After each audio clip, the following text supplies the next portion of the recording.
ini apa? Ada tahu? Enggak, saya juga nggak tahu. Kita lihat sama-sama ya. Jadi deteksi dini dan pendekatan sistematis pada tata laksana pasien kritis. Jadi deteksi dini ini sebenarnya kayak deteksi dininya tsunami, deteksi dininya banjir. Ini flooding ini artinya banjir. Jadi ada pengetahuan tentang risiko. Ada daerah-daerah yang akan bisa terjadi banjir atau terkena banjir. Itu di mana? Di ruangan kita, di ruang rawat inap kita, di luar ICU. Jadi sebenarnya early warning system ini membawa sistem ICU yang mendetek pasien lebih cepat kalau dia terjadi kegawatan keluar dari ICU, atau namanya ICU without wall. Nggak ada lagi batasan tentang ICU. Jadi ICU itu sudah juga sampai ke ward atau ke ruangan. Jadi kalau banjir itu ada risiko, baru kemudian monitoring dan warning. Sama, kita monitoring kan tiap hari tensi, sensorium, RR, ya kan? Ya kan? Tiap hari dikerjakan. Kalau di sini kalau dia banjir, tentunya jumlah hujan, curah hujan, naik apa enggak sungainya, kemudian baru decision atau diputuskan mau kemana. Apakah bendungan yang ditutup apa enggak atau dibuka? Kalau ditutup nanti banjir sebelah sana. Kalau dibuka banjir sebelah sana. Itu decision. Setelah kita monitoring ke warning, baru kemudian dikomunikasikan kemana pasiennya akan dialihkan, kemana penduduknya akan dipindahkan, telepon kemana petugasnya yang melihat banjir akan naik, telepon kemana, petugas PNBB misalnya, petugas yang mewarning. Responnya apa? Respon kita setelah tahu akan bisa terjadi banjir apa? Evakuasi, siapkan tim ambulan, evakuasi center, baru kemudian pindahkan ke tempat yang lebih baik. Seperti itu juga pasien yang bisa terjadi kegawatan. Nih, apa itu pasien kritis? Pasien dengan kondisi ancaman jiwa yang dapat menyebabkan kematian dalam waktu segera. Dalam waktu segera, kematian. Kemudian bisa terjadi kegagalan organ sistem yang dapat menyebabkan kondisi kritis dan harus dikenali secara dini dan lakukan life saving ataupun resusitasi. Jadi fungsinya RWS adalah mengetahui secara dini pasien itu gawat apa enggak. Berikutnya, gawat apa enggak nih? Enggak, udah ruangan. Oh gawat, apa mau diapain? Mau diapain pasien? Gitu kan? Enggak. Tanda-tanda kondisi kritis apa aja? Ini kan biasa kita kerjakan sebenarnya. Kalau amprahan pasien, kesadarannya apa? Turun apa enggak? Oh, CNO. Udah kosmetis. Tanda vitalnya normal apa enggak? Atau tidak normal secara ekstrim. Misalnya apa? Sesak napas, sulit bernafas, nafasnya enggak normal, ataupun sampai terlihat sianotik, biru di ujung-ujung jarinya, RR-nya kurang dari 8, atau RR-nya lebih dari 30, atau tekanan darahnya kurang dari 90, atau tekanan darahnya lebih dari 200, atau nadinya di bawah 40, atau nadinya di atas 150, atau suhunya di bawah 35, atau suhunya di atas 40. Ini yang disebut dengan tanda-tanda kondisi kritis. Kenalin dia. Tapi selama ini nggak pernah di-scoring. Dicatat aja di buku amprahan antar shift. Gitu kan, pagi pasien atas nama Tuan M, Sensorium CN, ini amprahan, obatnya ini aja, diagnosa ini apa? Nih enggak, pindah. Tuan X, ini sama, ini juga dilaporkan, tapi enggak, selama ini enggak pernah di-scoring, sehingga enggak tahu nih pasien bisa terjadi kegawatan apa enggak. Padahal bisa terjadi kegawatan. Nanti laporan tiba-tiba ke dokter jaga, dok pasiennya tiba-tiba, semua kali tiba-tiba. Padahal dari awal sudah terdetek.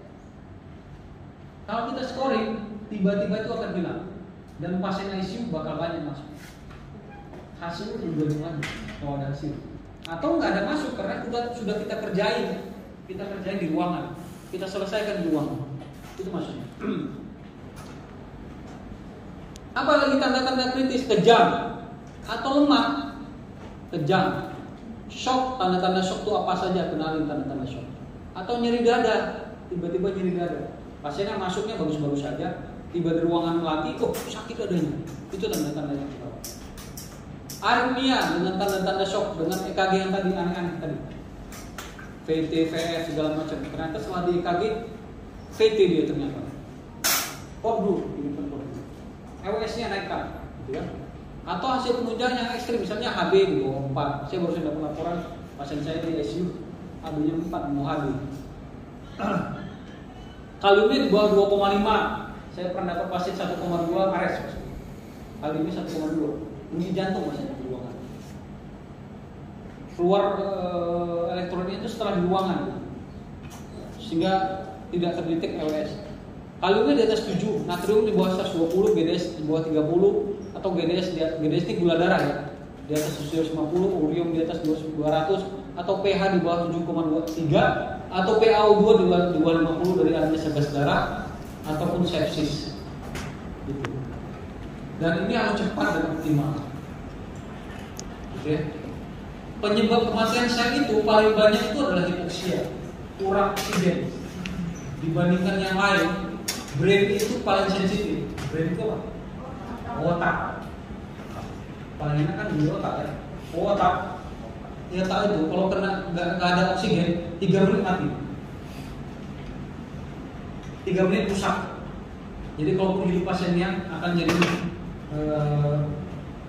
itu vegetatif istilahnya. Dia hidup saja, napas, tapi nggak bisa ngapa-ngapain. Bisa seperti itu, bisa. Kalau 3 menit nggak tertolong, atau pasien, atau kalau lihat organ yang lain 15.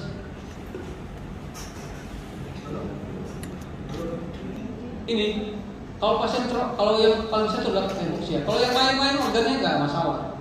Ginjal sama lever 15-20 menit baru rusak dia. Skeletal muscle, otot kita nih 1 jam sampai 1,5 menit, 1,5 jam. Ini vaskuler 24 jam atau 72 jam kemudian. Kalau rambut atau kuku beberapa hari kemudian. Tapi kalau brain 3 menit rusak. Makanya tadi waktunya harus di bawah 5 menit pertolongan itu. Kalau lebih dari itu, gak usah dirapinkan. Kalaupun hidup vegetatif. Kita bukan mendahului Tuhan, tapi ini sudah diteliti. Trauma, infeksi, reaksi imunologis, genetika juga bisa menyebabkan kematian sel, tapi lama. Kecuali traumanya langsung, jebret mati langsung. Bukan hanya sel, orang itu mati. Infeksi, sepsis misalnya bisa. Reaksi imunologis dan juga genetika. Jadi waktu adalah hidup. Jadi kecepatan kita menolong tepat itu adalah waktu untuk menolong. Jadi shock itu, ini dia konsepnya. Kenapa jadi penting? Apalagi dia penting kali dokter buat. Ini namanya delivery oksigen. Ada oksigen yang ada di dalam arteri dan ada pompa jantung. Ibaratkan pompa jantung ini seperti stasiun kereta api. Jantung itu seperti stasiun kereta api, isinya adalah oksigen dan arteri. Isi gerbong itu adalah arteri. Arteri itu mengikat oksigen. Yang dipompakan keluar adalah arteri. Relnya adalah vaskuler atau pembuluh darah. Isinya adalah arteri. Dan isinya dari arteri adalah oksigen. Itulah oksigen konten istilahnya.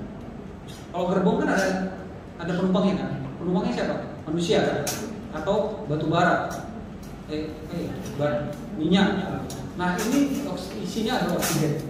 Apa komponen dari isi oksigen tadi? Ada saturasi oksigen. Kemudian ada Hb sebagai pengikat oksigen dan konstanta yang lain. Normalnya berapa? Disampaikan di setiap per menitnya per meter kuadrat tubuh kita 1000. Saya lagi ngomong begini, pompa jantung saya berdenyut 1000 lah sampai ke sel saya per menit. Nyadar nggak? Nggak ada yang sadar kan? Saya kira itu udah sampai ke 1000 per menit. Dipakai berapa? Cuma 250 yang dipakai. Nggak berlebihan, dipakai cuma 250. Kayak saya bilang tadi 25% yang dipakai. Nggak lebih-lebih. Itulah tubuh kita hebatnya dibuat sama Tuhan. Nggak lebih-lebih. Pada output komponennya stasiun kereta api tadi, komponennya apa aja? Ada stroke volume. Stroke volume ini isinya berapa kali keluar? isinya keluarnya apa? Inilah dia stroke volume istilahnya. Berapa isi pompa jantung sekali mompa? Set, itulah stroke volume. Isi sekuncup kalau bahasa Indonesia. Baru heart rate. Heart rate itu jadi jantung kita berapa? Nah, isi sekuncup tadi problemnya apa saja? Komponennya apa aja? Preload. Preload itu apa? Berapa yang masuk ke jantung? Berapa yang keluar, ini dia afterload. Baru kemudian kemampuan dia memompa. Masuk berapa itu preload, keluarnya berapa afterload, baru pompanya itu contractility. Kalau dia gangguan preload apa saja, ya namanya yang masuk, berarti ada obstruktif, nggak bisa masuk.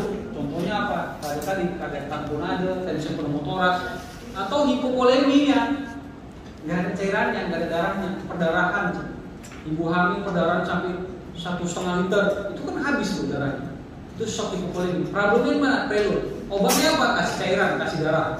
Afterload apa? Distributif. Tadinya arealnya cuma 1 meter, ternyata arealnya jadi lebar. Sementara isi arealnya itu aja.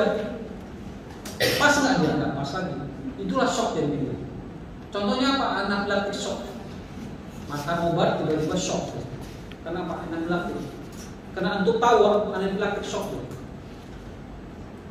Itu vasodilatasi sama pembuluh darahnya.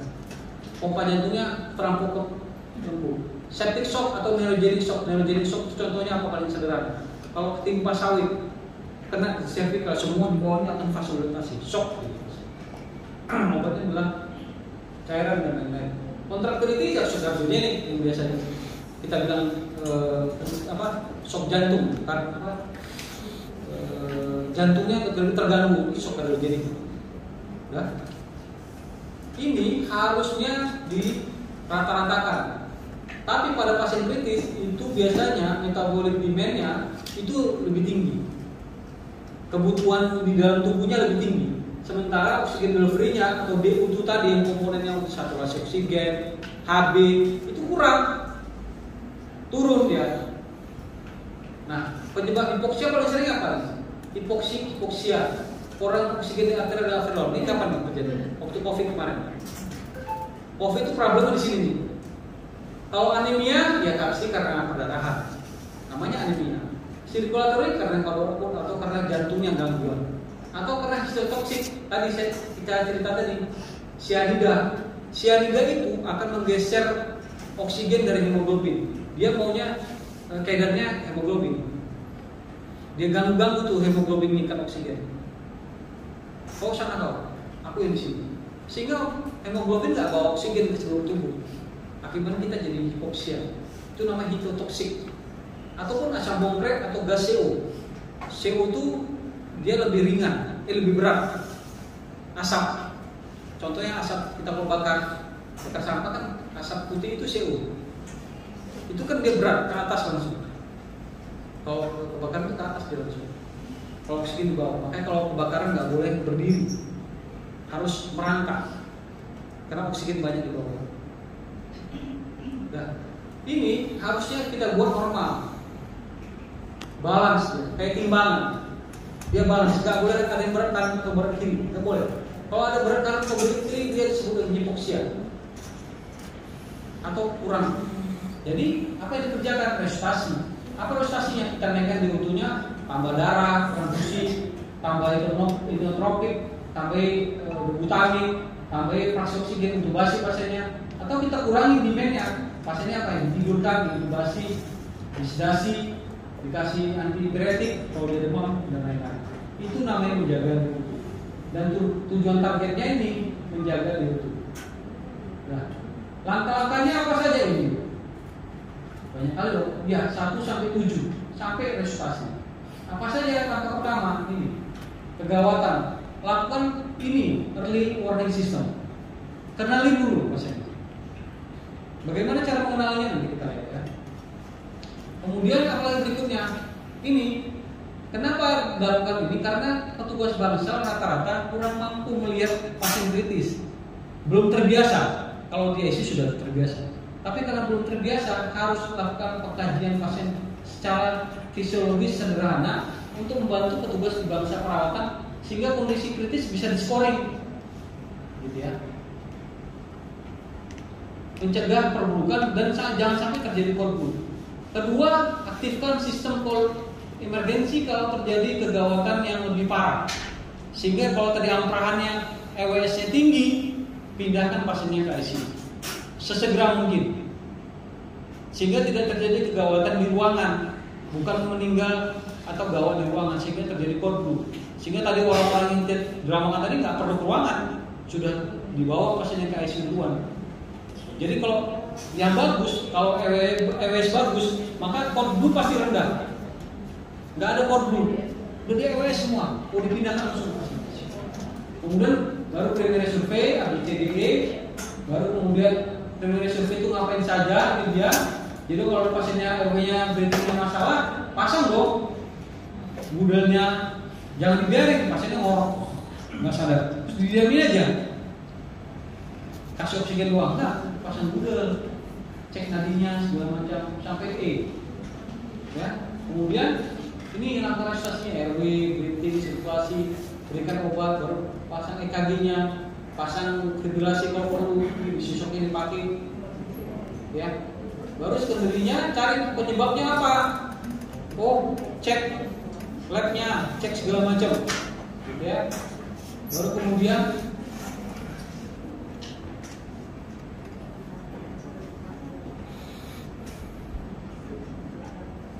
ya. Oh.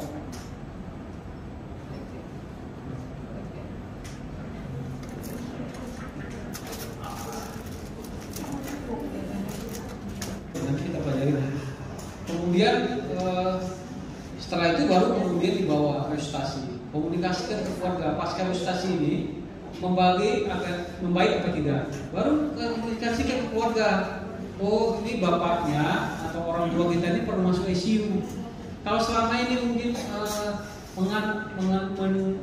menerapkan dengan RWS, kita sudah tahu ini Bapak Ibu orang tua kita ini sudah RWS-nya tinggi scoringnya, kami ada scoring tersendiri untuk menentukan masuk ICU apa enggak.